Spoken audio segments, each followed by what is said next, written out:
Hello मेरे शैतानों, कैसे हो आप। देखो जनरली ये देखा जाता है कि भाई आपके जो पेरेंट्स है, पापा हैं भाई, वो पैसे कमाते हैं और लाकर बस मस्त बकायदा भैया अपनी धर्म पत्नी यानी कि तुम्हारी मम्मी को दे देते हैं। क्यों?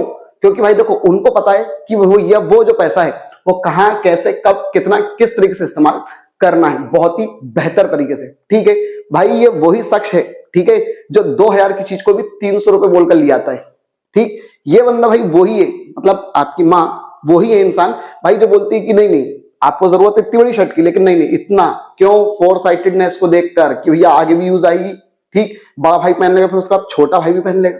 ठीक, तो भैया यही क्या है, ध्यान से सुनना, पैसों को सही तरीके से इस्तेमाल करने को ही क्या बोलते हैं, फाइनेंशियल मैनेजमेंट। ठीक, तो बस यही अपन भैया चैप्टर आज पढ़ने वाले हैं, बिजनेस स्टडीज का चैप्टर है। ठीक, चलो तो शुरू करते हैं भाई। सबसे पहले भैया फाइनेंशियल मैनेजमेंट का मतलब होता क्या है। देखो मैनेजमेंट का मतलब अपन ने पढ़ा था कि भैया अपना जो काम होता है वो किसी और से करवाना। तो बस यहां पर एक शब्द जुड़ गया फाइनेंशियल, मतलब हम अपना काम पैसों से बहुत ही अच्छे तरीके से हमको क्या करना है, करवाना है। बस उसी को हम क्या बोलेंगे, फाइनेंशियल मैनेजमेंट। तो देखो क्या लिखा भैया, financial management is concern with the क्या, efficient acquisition and allocation of fund. भैया पैसों का बहुत ही बेहतर तरीके से एक्विजिशन करना, मतलब अच्छे से उसको लेकर आना। ठीक है, अच्छे से लेकर आना इसका मतलब भैया कम से कम अपना खर्चा हो, उस जगह से अपने को पैसा लेकर आने, कम से कम रिस्क हो। ठीक, देन इसका भैया उसको प्रॉपर तरीके से एलोकेट करना। एलोकेट मतलब क्या होता है भैया, कहां कहां हमको पैसा खर्च करना है बहुत ही बेहतर तरीके से, ताकि हमको रिटर्न अच्छा मिल सके। आगे क्या बोल रहे हैं, in other words financial management is concern with flow of fund. ठीक भैया, फाइनेंशियल मैनेजमेंट का मतलब होता है पैसे को इधर से उधर करना, लेकिन एक मिनट, एंड इन्वॉल्व्स क्या, इसमें भी हम बहुत सारे डिसीजंस लेते हैं, लेकिन किसके regarding, related to procurement of fund, कहां से पैसा लाना है, इन्वेस्टमेंट कहां करना है, चाहे वो लॉन्ग टर्म हो चाहे वो शॉर्ट टर्म एसेट्स में हो। क्लियर है। चलो अब अपन बात करते हैं फाइनेंशियल मैनेजमेंट के फंक्शंस बोल दो या फिर स्कोप बोल दो, एक ही बात है। ठीक, तो भैया सबसे पहले भैया वो लोग क्या बोल रहे हैं, फाइनेंशियल मैनेजमेंट के भैया सबसे पहला फंक्शन क्या है, एंटिसिपेशन ऑफ फाइनेंशियल नीड्स। भैया तुम्हारी कंपनी को कितने पैसे की जरूरत है वो कौन एंटिसिपेट करेगा, कौन, फाइनेंशियल मैनेजमेंट। ये फाइनेंशियल मैनेजमेंट का सबसे पहला काम होता है कि भैया आपको कितने पैसे की जरूरत लगने वाली है वो देखना। ठीक है, मम्मी पहले ही बता देती है भैया आपने को इस महीने टोटल इतना इतना खर्चा लगने वाला है। ठीक है, कोई बुआ के लड़के की शादी है या कुछ है तो मम्मी पहले ही बता देती है अजी सुनते हो इतने पैसे लेकर आना। ठीक है, क्योंकि इतना पैसा हमको कम से कम पड़ेगा कम। ठीक, देन इसका भी क्या बोल रहे हैं, एक्विजिशन ऑफ कैपिटल। अब भैया उस पैसे को क्या करना है, कहां से लाना है। ठीक है, कितना लाना है पहले वो डिसाइड कर लिया, अब भैया कहां से लेकर आना है। ठीक है, जैसे भी मान लो कोई बहुत बड़ा काम आ गया है, ठीक है भाई, तुम्हारी फीस जमा करनी कॉलेज की या कहीं की भी, ठीक है, या तुम्हारी बड़ी बहन बड़े भाई को कुछ करना है, तो मम्मी बता देंगे एक काम करो, अपन ने जी वो करा था अपन ने एफडी वगैरह, तो भैया उसका पैसा लिया आओ। नहीं नहीं एक काम करो, वो एफडी वाली वो चीज मत तोड़ो, वो ऐसा कर लो, वो वैसा कर लो। तो भैया कहां से पैसा लेकर आना है, वो भी काम किसका रहता है भैया, फाइनेंशियल मैनेजमेंट का। ठीक है, क्योंकि देखो भाई जैसे मान लो तुम्हारे पापा बोल रहे काम करो, वो जमीन बेच देते हैं, भाई मम्मी बोल नहीं जमीन नहीं, अभी वो जो एफडी है वो तोड़वा दो, नहीं तो एक काम करो मेरे जो गहने वगैरह हैं एक काम करो वो गिरवी रख दो, वहां से पैसा ले आओ, लेकिन जमीन नहीं। क्यों? क्योंकि भाई ये क्या है, एक्विजिशन ऑफ कैपिटल, की किस तरीके से अच्छे से कम खर्चा कम नुकसान हो, हमको आगे दिक्कत ना हो, उस जगह से हमको क्या लाना है भैया, पैसा लाना है, उसको क्या बोला जाता है भैया, एक्विजिशन ऑफ कैपिटल। देन इसका भैया एलोकेशन ऑफ फंड। अब एक मिनट, अब भैया मम्मी को ये भी पता है कि भैया पैसे को कहां इस्तेमाल करना है, कहां कहां पैसा लगाना है। ठीक है, कभी रिश्तेदार में जाएंगे तो भैया कहां कितना पैसा देना है पता है मम्मी को सब। ठीक है, पापा लोग ये काम नहीं करते भाई, ठीक है, मम्मी जानेंगी। ठीक, तो भैया पैसा कहां इस्तेमाल करना है, कहां लगाना है, वो भी किसका काम रहता है भैया, फाइनेंशियल मैनेजमेंट का। देखो मैं पर्सनल एग्जांपल दे रहा हूं, लेकिन उससे तुम कंपनी को रिलेट करना भाई। ठीक है, जो फाइनेंशियल मैनेजर रहेगा ना, ठीक भाई, उसको पता होना चाहिए कि भैया मुझको किस एसेट्स में खरीदना है। ठीक है भाई, ये वाली मशीन खरीदूं, ये इतना प्रोडक्शन करती है, वो उतना प्रोडक्शन करती है, वो इतना कम करेगी, वो इतना करेगी, तो उसको सब दिमाग में रखना पड़ेगा, तब जाकर कोई भी डिसीजन उसको लेना पड़ेगा। ठीक, तो भैया कहां पैसा लगाना है वो भी किसका काम रहता है भैया, फाइनेंशियल मैनेजमेंट का। देन इसका भैया और क्या काम रहता है, एप्रोप्रिएशन ऑफ अर्निंग। अब देखो जब भैया पैसा कमाया हमने, ठीक है, कंपनी ने पैसा कमाया, तो उसके बाद भैया क्या होता है, जो भी प्रॉफिट है तो भैया वो प्रॉफिट पूरा का पूरा हड़प कर नहीं रख लेगी कंपनी। कंपनी को ये डिसाइड करना पड़ेगा कि यार इस प्रॉफिट में से भाई देखो बहुत से लोगों का हिस्सा है, तो उनको कितना कितना देना है, मतलब भैया जो शेयर होल्डर है उनको डिविडेंड दूं नहीं दूं, पूरा भी बैठकर रख लूं क्योंकि आगे जरूरत पड़ने वाली है क्या, तो वो सब कौन देखता है भैया, वो भी फाइनेंशियल मैनेजमेंट का ही काम होता है कि कितना पैसा जो हमने अर्न करा है वो हम डिविडेंड के तौर पे बांटे या अपने पास अभी रख के रखें फ्यूचर के लिए। देन इसका भैया कंट्रोल, पूरा पैसे वगैरह का कंट्रोल भी कौन करता है भैया? फाइनेंशियल मैनेजमेंट ही करता है, ठीक है, ये भी उसका एक काम है। अब अपन बात करते भैया फाइनेंशियल मैनेजमेंट के ऑब्जेक्टिव क्या है, हम क्यों कर रहे हैं, उसके इंपॉर्टेंस क्या है, उसके महत्व क्या हो रहे हैं, ठीक है। हम फाइनेंस को, पैसे को अगर मैनेज कर रहे हैं तो उससे हो क्या रहे हैं, हम कर क्या ले रहे हैं उससे, ठीक है। तो ये सबसे पहला भैया क्या बोल रहे हैं, mobilising adequate finance at minimum cost. भैया फाइनेंस को मैनेज करने का सबसे पहला क्या है भैया, उद्देश्य बोल दो या महत्व बोल दो, क्या है कि भैया हमको जितना पैसा चाहिए उतना पैसा हमारी कंपनी में आना चाहिए, वो भी कम से कम कॉस्ट में। ये होता है भैया सबसे पहला काम फाइनेंस को मैनेज करने का, ठीक है। ताकि भैया क्या बोल रहे हैं, फाइनेंशियल मैनेजमेंट जो होता है वो हमेशा एक्वायर करता है फंड को कंपनी के लिए, वो भी कम से कम कॉस्ट पर। कि कौन सा फंड? एडिक्वेट फंड, मतलब जितना पैसा चाहिए उतना ही, लेकिन वो भी कम से कम कॉस्ट पर। आगे बोल रहे हैं कोई भी इंटरप्राइज भैया प्रोग्रेस कर ही नहीं सकता अगर वो अपने जितना पैसा उसको चाहिए अगर उतना पैसा उसके पास नहीं है, तो वो क्या नहीं कर पाएगा, प्रोग्रेस नहीं कर पाएगा। देन इसका भैया अर्निंग मैक्सिमम प्रॉफिट। भैया हम पैसे को मैनेज इसलिए भी कर रहे हैं ताकि भैया हमारी कंपनी को क्या हो भैया, मैक्सिमम प्रॉफिट हो, ठीक है भाई। जब तुम जाहिर सी बात है अगर खर्चा कम करोगे, फालतू के जो एक्सपेंस वगैरह होते हैं, वेस्टेज ऑफ मनी होता है, अगर वो कम करोगे तो जाहिर सी बात है प्रॉफिट क्या होगा, ज्यादा से ज्यादा होगा, ठीक। देन इसका achieving maximum rate of return. भैया तुमने जो भी पैसा लगाया है, ठीक है, 1 लाख 2 लाख 10 करोड़ 50,000 करोड़ जो भी है, ठीक, तो भैया उसमें तुम मैक्सिमम रिटर्न चाहते हो, ठीक। वो भी किससे होगा, जब आप पैसे को अच्छे से मैनेज करोगे, ठीक है भाई। तुमने अधिकतर सुना होगा कि बहुत लोग कुछ करोड़पति बन जाते हैं उसमें, कौन माने करोड़पति वाले में, ठीक है, लेकिन भैया फिर गरीब हो जाते हैं। इसका मतलब क्या भाई, उन्होंने पैसे को मैनेज नहीं करा, उनको रिटर्न नहीं मिलता कोई भी चीज पर, ठीक है। देन इसका भी बोल रहे हैं इंक्रीजिंग नेट एसेट्स। देखो नेट एसेट्स का मतलब होता है एसेट्स माइनस लायबिलिटी। तो भैया हमको एसेट्स बढ़ानी है लेकिन लायबिलिटी नहीं बढ़ानी है, तो इस तरीके से भैया हम क्या करेंगे, फाइनेंस को मैनेज करेंगे ताकि हमारी एसेट्स तो बढ़े लेकिन लायबिलिटी ना बढ़े।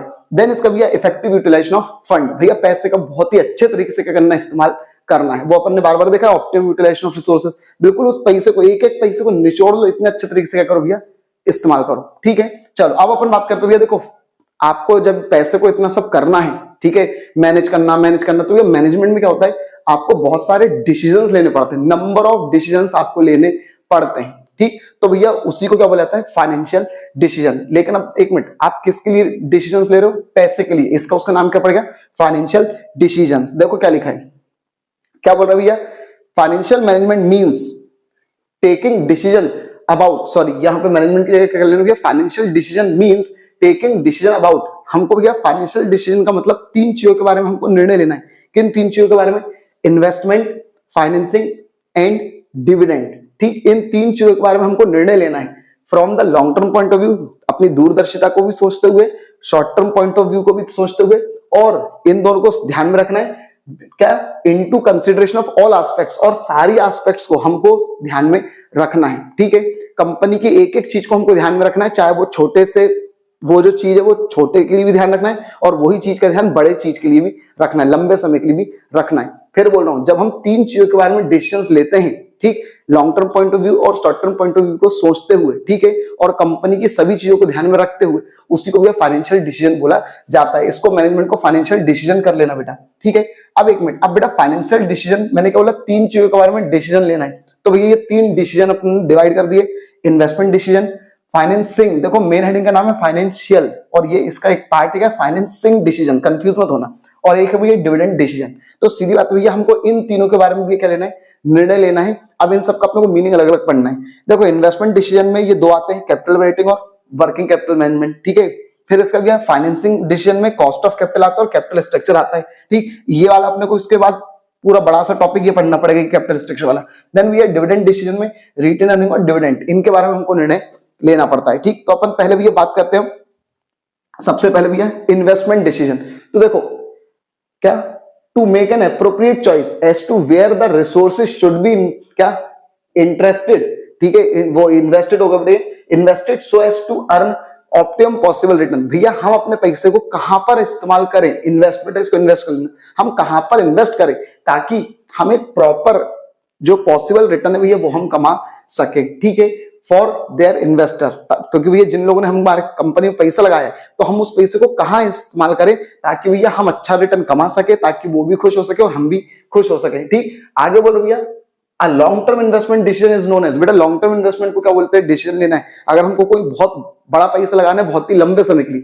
तो बेटा उसको बोला जाता है कैपिटल बजटिंग डिसीजन, और अगर हमको कोई छोटा सा पैसा लगाना है बहुत ही कम समय के लिए, ठीक, तो भी उसको बोला जाता है वर्किंग कैपिटल डिसीजन। क्लियर है भैया? ठीक, हमको पैसा कहाँ लगाना है इसके बारे में निर्णय लेने को क्या बोला जाता है? Investment decision. अब भैया इन्वेस्टमेंट डिसीजन लेते वक्त कौन कौन सी बातें जो हमको ध्यान में रखनी है, क्योंकि ये चीजें हमको क्या करती है? अफेक्ट करती हैं। ठीक, तो भैया सबसे पहली बात, cash flow of the project. देखो कैश फ्लो का मतलब होता है पैसा आना और जाना। ठीक, देखो तुम जब कहीं पर भी इन्वेस्टमेंट करो तो भैया वहां पर पहले ये देखना कि यार मैं जब इन्वेस्ट कर रहा हूं तो उसमें मेरा कितनी जल्दी पैसा आना जाना चालू हो जाएगा, कितनी जल्दी पैसा आना जाना चालू हो जाएगा।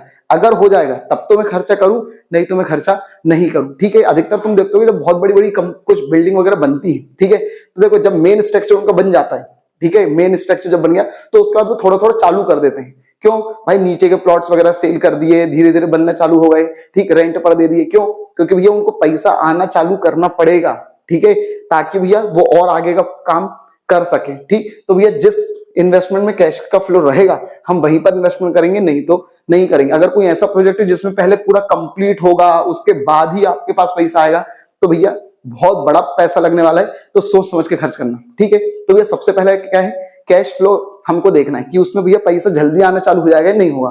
देन इसका भैया रिटर्न ऑन इन्वेस्टमेंट, भैया कोई भी इन्वेस्टमेंट तुम कर रहे हो तो उस पर रिटर्न कितना मिलेगा, ठीक, वो भी आपको क्या करना है? देखकर इन्वेस्ट करना है। ठीक, देन इसका भैया मान लो भैया दो कहीं इन्वेस्टमेंट है, दो प्रोजेक्ट है, एक में भैया 25% का रिटर्न है, एक में भैया 27% का रिटर्न है, तो जाहिर सी बात है आप कौन सा चुनोगे? 27 वाला। लेकिन अब एक मिनट नीचे देखो यार, आप इसके बाद क्या बोल रहे हैं? रिस्क हो सकता है वो 27% वाले में रिस्क ज्यादा हो, तो इसलिए भी फिर 25 वाला ही क्या करना है? आपको सेफ लग रहा है तो वो ही आप क्या करो? चुन लो। ठीक, तो रिस्क भी क्या होता है? एक फैक्टर होता है जिसपे इन्वेस्टमेंट डिपेंड करता है। अब लास्ट में बोल दिया भैया इन्वेस्टमेंट क्राइटेरिया, तो इन्वेस्टमेंट क्राइटेरिया मतलब इन्हीं सबको मिलाकर बहुत सारे क्राइटेरिया बनते हैं जिनके दम पर भी अपने को इन्वेस्टमेंट का निर्णय लेना पड़ता है, और भी कुछ क्राइटेरिया होते हैं। ठीक है, चलो अब भैया आगे बोलो क्या बोल रहे हैं?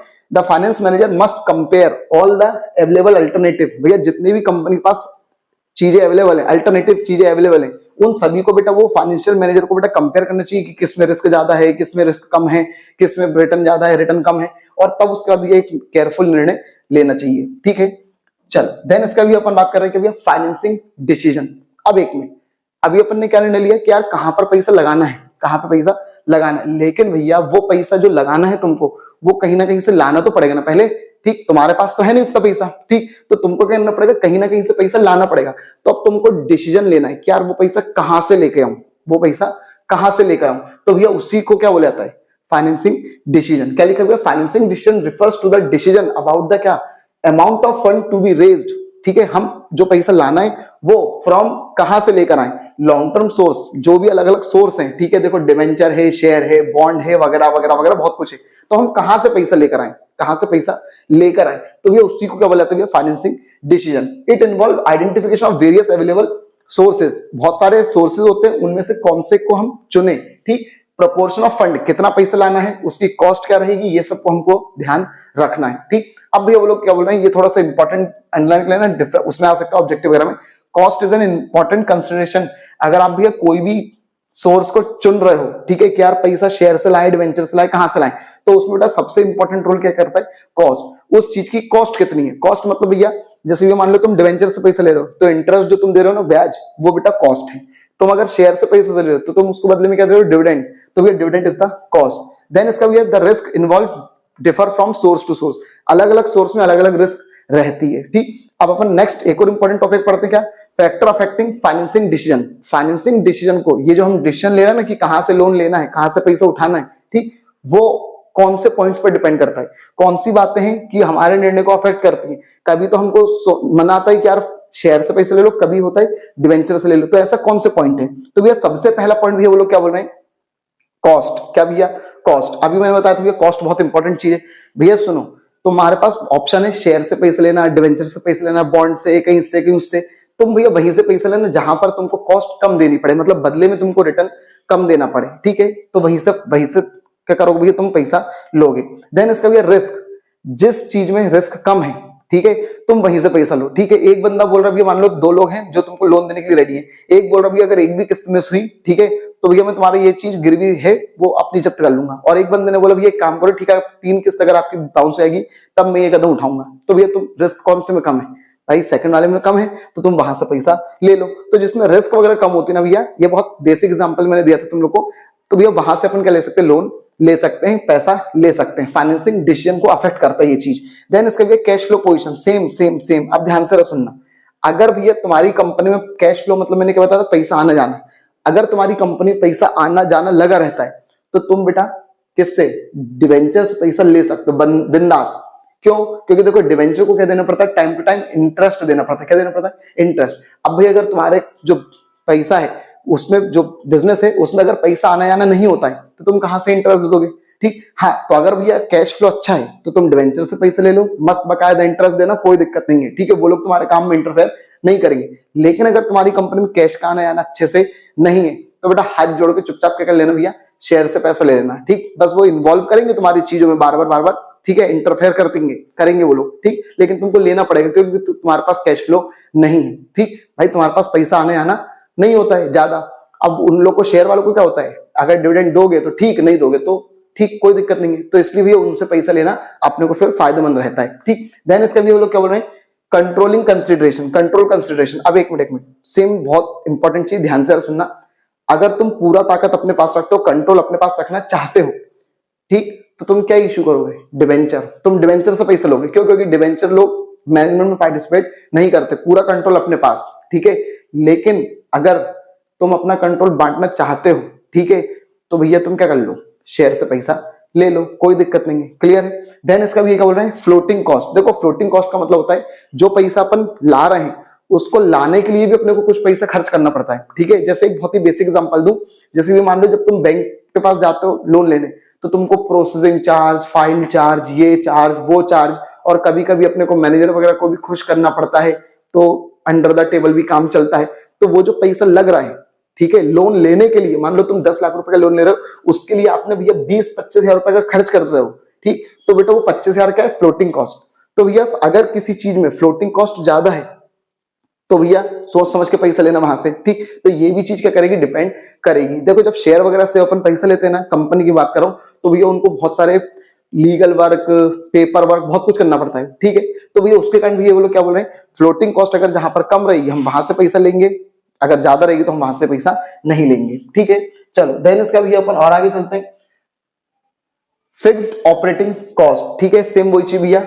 If a company is having a fixed operating cost, अगर कंपनी की भैया फिक्स्ड ऑपरेटिंग कॉस्ट बहुत ज्यादा है, ठीक है, they must prefer owner's fund, तो भैया कंपनी को ओनर फंड ही लेना चाहिए। फिक्स्ड ऑपरेटिंग कॉस्ट मतलब वो पैसा जो ऑपरेशन में लगता है, मतलब बहुत जरूरी है और फिक्स है, मतलब उतना तो लगना ही लगना है। तो फिर भैया शेयर वालों से पैसे ले लो, क्योंकि उनको डिविडेंड टाइम पे नहीं देना पड़ता, देना है तो दो, नहीं देना तो मत दो। ठीक है, क्योंकि भैया आपकी फिक्स्ड कॉस्ट, खुद ही की फिक्स्ड कॉस्ट बहुत ज्यादा है। ठीक, फिर इसका भी वो लोग क्या बोल रहे हैं, स्टेट ऑफ कैपिटल मार्केट। भैया मार्केट की जो स्थिति है वो कैसी है।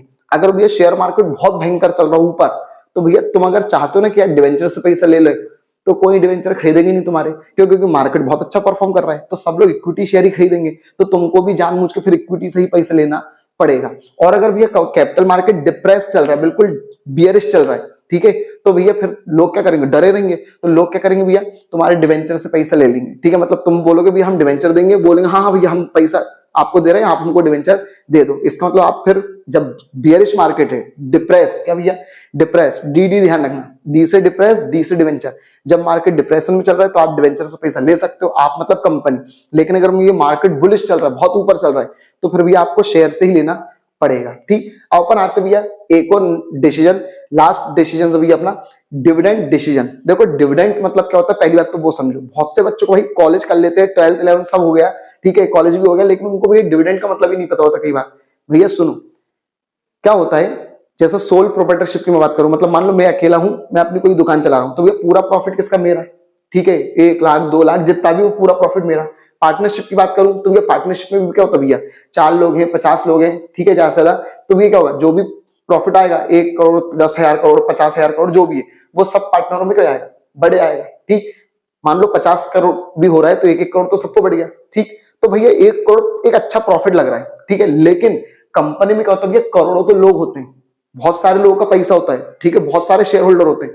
भैया तुमको किसी को 1 शेयर के बदले किसी को 1 रुपए मिल रहा है, 2 रुपए मिल रहा है, तो 1 मिनट इसको तुम प्रॉफिट बोलोगे, मुझको 1 रुपए का प्रॉफिट हुआ ऐसा बोलोगे क्या भाई? तुम फिर क्या बोलोगे, लाभ का, मतलब प्रॉफिट को हिंदी में बोलते हैं लाभ। तो आपको लाभ का एक अंश मिला है, एक छोटा सा, टुकड़ा, तो भैया हिंदी में क्या बोलते हैं, लाभांश। किसको, डिविडेंड को। आप समझे बात को, डिविडेंड मतलब प्रॉफिट का एक छोटा सा हिस्सा आपको मिलना, ठीक। मतलब किसको मिलना, जो शेयर होल्डर है, जिसने कंपनी में शेयर खरीदे। अब एक मिनट, मैं कंपनी हूं, मैं कौन हूं भैया, कंपनी, ठीक। तो भैया मुझको ये निर्णय लेना है कि यार मेरी कंपनी ने जो भी प्रॉफिट कमाया है, तो उस प्रॉफिट में से मान लो भैया 50,000 करोड़ पैसा कमाया है, तो उस 50,000 करोड़ पैसे में से मैं 10,000 करोड़ डिविडेंड के तौर पर बांट दूं, 20,000 बांट दूं, 30,000 बांट दूं, या पूरा बांट दूं, या पूरा रख लूं, कुछ भी ना बांटूं, ये निर्णय मुझको लेना है, ठीक। तो वो निर्णय को क्या बोला जाता है, डिविडेंड डिसीजन। क्या बोल रहे हैं, dividend decision refers to that part of profit. पहले तो भैया डिविडेंड बताया, डिविडेंड मतलब क्या, प्रॉफिट का वो पार्ट जो भैया लोगों में, शेयर होल्डरों में क्या हो जाता है, बांट दिया जाता है। अब वो लोग बोल रहे हैं dividend decision refers to the decision about how much a part of profit, भैया कितना प्रॉफिट हम डिविडेंड के तौर पर बांट दे या रिटेन मतलब खुद के पास रख लें, उस निर्णय को क्या बोला जाता है, डिविडेंड डिसीजन। अब ये भी कुछ फैक्टर्स पर भैया डिपेंड करता है, अफेक्ट करता है, ठीक। क्या क्या भैया, जैसे भैया सबसे पहला पॉइंट भैया अर्निंग। क्या भैया, अर्निंग। भैया सीधी बात है, अगर कोई कंपनी ज्यादा से ज्यादा अन्नाप शन्नाप प्रॉफिट कमा रही है, तो वो अन्नाप शन्नाप प्रॉफिट का डिविडेंड बांट देगी, खत्म बात। सेकंड पॉइंट भैया बोल रहे हैं स्टेबिलिटी ऑफ अर्निंग। आप देखो ध्यान से सुनना, अगर भी मान लो कोई कंपनी हो, कभी तो 1 लाख करोड़ का प्रॉफिट कमाती है, कभी भैया भयंकर 20,000 करोड़ का नुकसान कर देती है, फिर प्रॉफिट लॉस, मतलब उनकी अर्निंग स्टेबल है क्या, नहीं है। तो भैया वो वाली कंपनी जो स्टेबल नहीं है, वो डिविडेंड नहीं दे सकती ज्यादा। हाँ, लेकिन अगर कोई कंपनी स्टेबल है, ठीक है, मतलब ऑलमोस्ट प्रॉफिट कमाती है, ज्यादा गैप ऊपर नीचे नहीं होता है, तो भी अगर वो स्टेबल कंपनी, तो अच्छा खासा डिविडेंड दे सकती है, ठीक है। तो डिविडेंड किस पर डिपेंड करता है, इन सब पर डिपेंड करता है। डिविडेंड को कौन अफेक्ट करता है, ये सब पॉइंट अफेक्ट करते हैं। थर्ड पॉइंट बेटे क्या लिखा है, कैश फ्लो पोजीशन। ये कैश फ्लो पोजीशन अधिकतर तुमको हर चीज में मिल रहा है, तीनों में मिल चुका है। कैश फ्लो पोजीशन मतलब पैसा आना जाना। तो भी अगर तुम्हारी कंपनी में पैसा आना जाना अच्छा खासा लगा रहता है, तो तुम भयंकर डिविडेंड दोगे। कुछ कंपनी ऐसी होती है जो हर महीने डिविडेंड देती है, ठीक है। कुछ ऐसी होती है जो हर 3 माह मतलब क्वार्टरली में देती है, कुछ 6 महीने में देती है, कुछ साल में अच्छा खासा दे देती है। तो भैया ये किस पर डिपेंड करता है, कैश फ्लो पोजीशन पर। समझ में आई बात भैया। चलो देन इसका भी अब क्या बोल रहे हैं, लास्ट स्लाइड अपन कवर करते हैं इस बेटा चैप्टर की, तो बाकी जो चीज रहेंगी वो अपन नेक्स्ट वीडियो में कवर करेंगे बेटा। फिर क्या बोल रहे हैं, ग्रोथ अपॉर्चुनिटी। भाई इधर सुनना, इंपॉर्टेंट टॉपिक, ठीक है।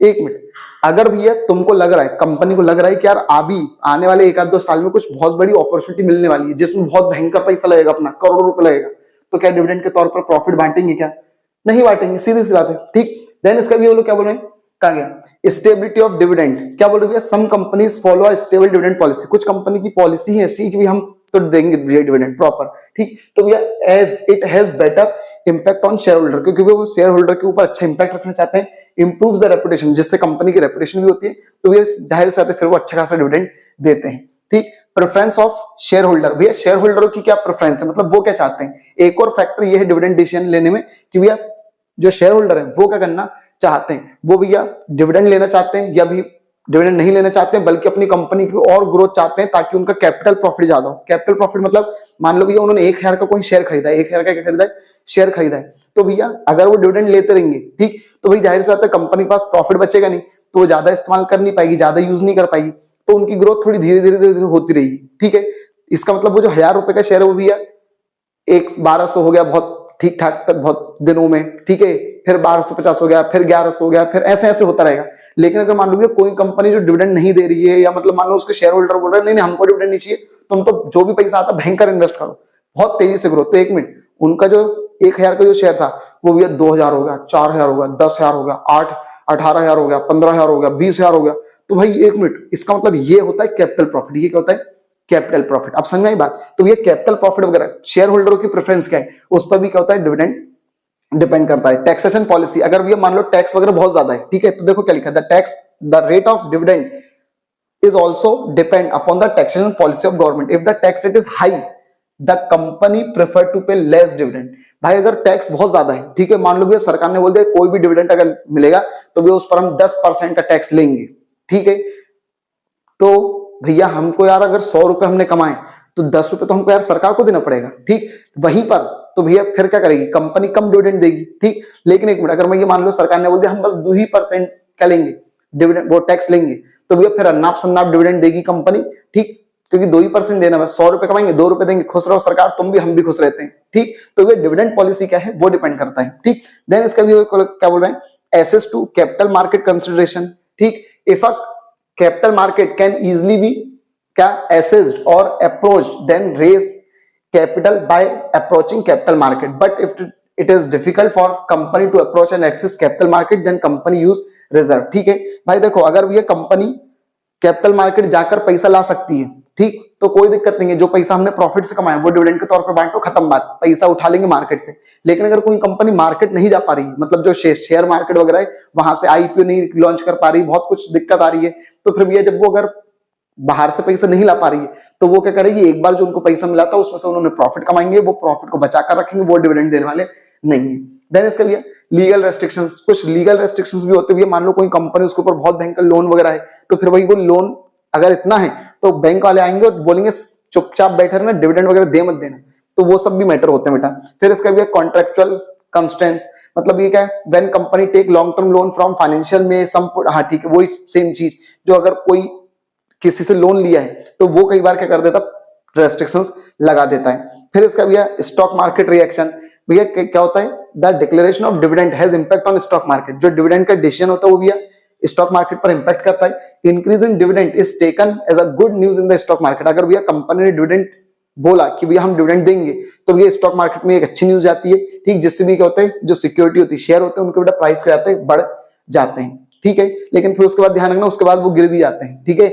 Whereas a decrease in dividend में negative impact on the share price, लेकिन अगर डिविडेंड कम हो गया, डिक्रीज कर दिया कंपनी ने, तो ये उसके प्राइस क्या जाते हैं, कम हो जाते हैं। लेकिन ध्यान रखना, ये ऊपर वाली बात जो मैंने बताई, जब कंपनी डिविडेंड इशू करती है तब तो उसके प्राइस क्या आते हैं, बढ़ जाते हैं, ठीक है। लेकिन फिर उसके बाद क्या होता है, लोग, बहुत से लोग क्या करते हैं, वो डिविडेंड लेने के लिए बस करते हैं पैसा इन्वेस्ट, उसके बाद वो वापस भेज देते, तो फिर से उसका पैसा कहीं ना कहीं क्या जाता है, गिर जाता है। लेकिन एक मिनट, उनकी रेपुटेशन नहीं गिरती है, उस कंपनी की औकात रहती है कि हाँ भाई ये कंपनी हमेशा डिविडेंड देती रहती है। तो ये कुछ पॉइंट्स थे, ठीक है। अपन ने आज ये बहुत इंपॉर्टेंट टॉपिक कवर करा है, फाइनेंशियल मैनेजमेंट का मीनिंग, उसके भी फंक्शंस, उसका ऑब्जेक्टिव, देन इसका ये 3 प्रकार के डिसीजंस और इनको अफेक्ट करने वाले फैक्टर्स, ठीक है। बहुत इंपॉर्टेंट टॉपिक था भाई। कल की वीडियो में भी अपन ऐसे ही इंपॉर्टेंट टॉपिक कवर करेंगे, तो भाई वीडियो में बने रहना। अगर तुमको ये कंटेंट पसंद आ रहा हो, सब चीजें बकायदा अच्छे तरीके से भी समझ में आ रही है तुमको, तो भाई चैनल को जरूर सब्सक्राइब करो, ठीक है। वीडियो को लाइक करो, कमेंट करो, शेयर करो, और जितने आलो तो भी पहुंचा सकते हो जरूर पहुंचाओ भाई। भाई ग्रोथ रुकनी नहीं चाहिए, जितनी जल्दी कर सकते हो उतनी जल्दी भाई 1000 सब्सक्राइबर्स कम से कम भाई करो, ठीक है। Thank you.